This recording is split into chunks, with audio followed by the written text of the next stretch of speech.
Tu veux voir des endroits sans bouger de chez toi? Alors le bon guide est là pour ça.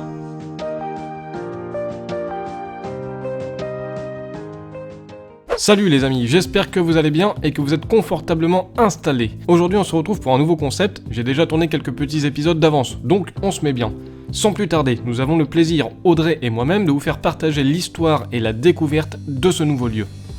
Le centre médical et son petit manoir. Il est 16h02. Regardez-moi ça les amis.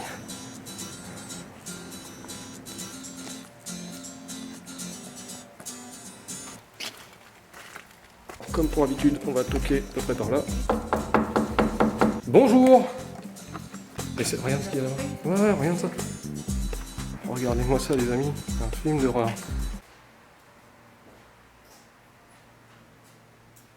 Je sais pas si vous voyez bien, dans le fond là-bas, il y a un truc hyper flippant. Le manoir dans lequel nous nous trouvons fut construit durant l'âge d'or du textile au début du 19e siècle. Voilà, c'est à peu près tout ce que je peux vous raconter sur l'histoire du manoir. Il n'y a que très peu d'informations parlant de celui-ci. Oui, c'est pas un truc que je ramènerais chez moi ça.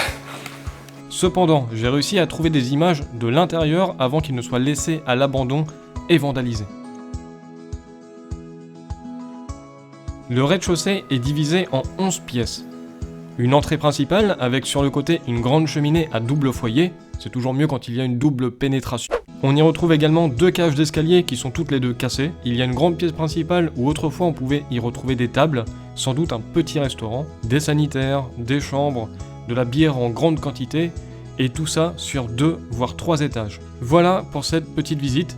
Ce qu'il faut savoir, c'est que le manoir a été victime d'un incendie en août 2017, donc il y a très peu de temps. Par conséquent, il est impossible, ou alors très difficile, d'accéder aux étages supérieurs.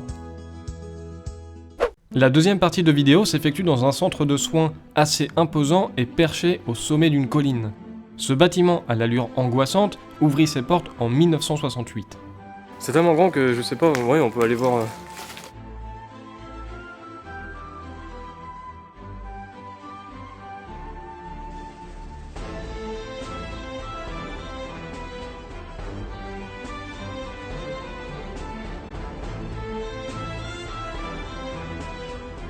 Il y a un pistolet pour faire pipi. Énorme. Oh, il y en a plein de pistolets pour faire pipi. Et ça serait bien ça à la maison. Nope. Ouais, mais des fois je... Sans te lever. Ah ouais. Ok. Cette maison de repos et de convalescence accueillait les policiers traumatisés. Alors faut savoir, c'est que les policiers traumatisés à cette époque et dans ce lieu, il n'y en avait pas des masses. Ils ne représentaient que 1 à 2% des pensionnaires. Le centre avait alors pour vocation de devenir un service psychiatrique. Le centre comptait environ 90 lits et employait une cinquantaine de personnes. Les dernières nouvelles en date remontent de 1995 jusqu'aux années 2000, où l'on y soignait des personnes atteintes de pathologies très lourdes. Une trentaine de patients sont d'ailleurs décédés dans ces murs. Le lieu fut abandonné en 2001 par soucis financiers, c'est souvent les mêmes problèmes qui reviennent. L'endroit devait subir des modifications infrastructurelles pour pouvoir continuer d'exercer. Des propositions de rachat, des propositions de transformation ont été évoquées. Mais vu l'ampleur des travaux et le coût engendré, aucun parti ne fut pris. Depuis réellement 2016, le bâtiment devient fantôme, laissé aux mains des pilleurs, casseurs et squatteurs. Vous n'êtes pas sans savoir que lorsqu'un bâtiment est laissé à l'abandon, il n'est pas rare d'entendre tout plein d'histoires de hantises, de fantômes qui erraient la nuit et que sais-je encore. Bref, quelques personnes y sont allées pour tenter de récolter des preuves d'une possible manifestation. Alors bien sûr, sans écarter la possibilité de trucage, certains nous rapportent des choses très intéressantes, telles que des bruits de pas et des coups forts.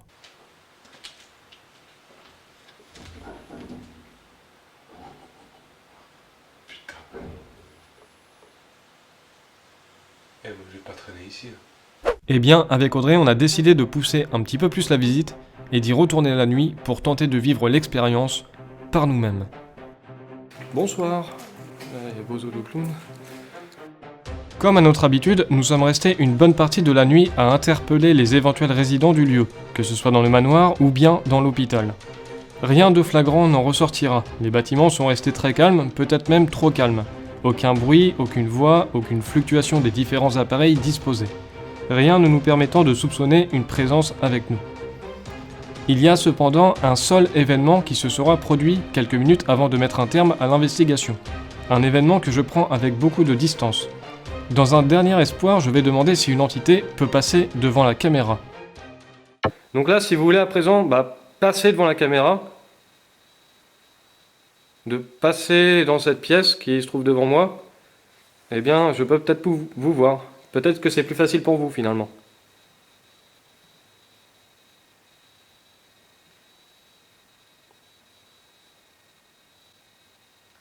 Oh, j'ai vu un truc passer, là.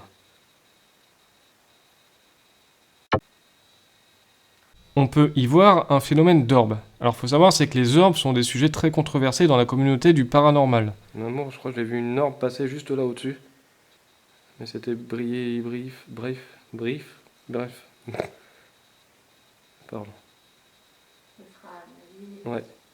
Bon, je vais partir du... Je teste, hein, après, bon, c'était peut-être n'importe quoi, je sais pas. Mettons. Cependant, dans l'instant qui va suivre, je vais voir mon état se dégrader subitement, sans explication apparente. Alors je préfère prendre le chemin du rationnel et me dire que la fatigue, le poids de mon matériel a pu m'affecter plus que ma réceptivité. Je vais pas te mentir, je suis vraiment en stress en fait, je me sens pas bien.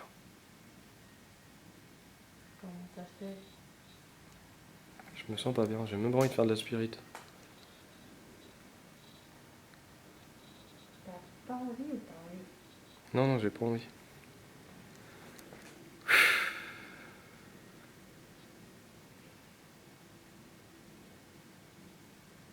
Durant toute l'enquête, je vais filmer que 2 fois ce phénomène visuel. Le premier, c'est celui-là, et le deuxième, c'est cette petite boule volante qui va se détacher de nous une fois hors du bâtiment.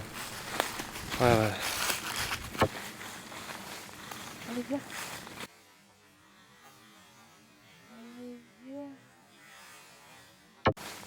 Allez, viens. Ouais. Enfin là les amis, ça se passe comme ça. On n'est pas resté bien longtemps. Je me sentais plus d'avancer là-dedans. Je me sentais vraiment plus, j'étais oppressé.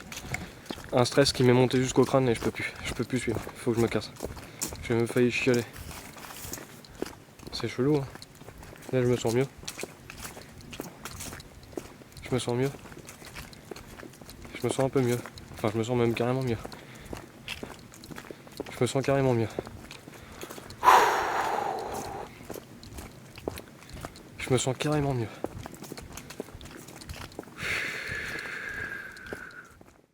Voilà, paranormal ou pas, ce fut quand même une bien belle visite de ces 2 grands bâtiments, avec une histoire somme toute intéressante. J'espère que cette petite excursion vous aura plu, on se dit à la semaine prochaine pour un nouveau lieu inédit. En attendant, je vous fais tout plein de gros bisous, à son pépère. C'est magnifique. Je préfère manger à la cantine avec les copains.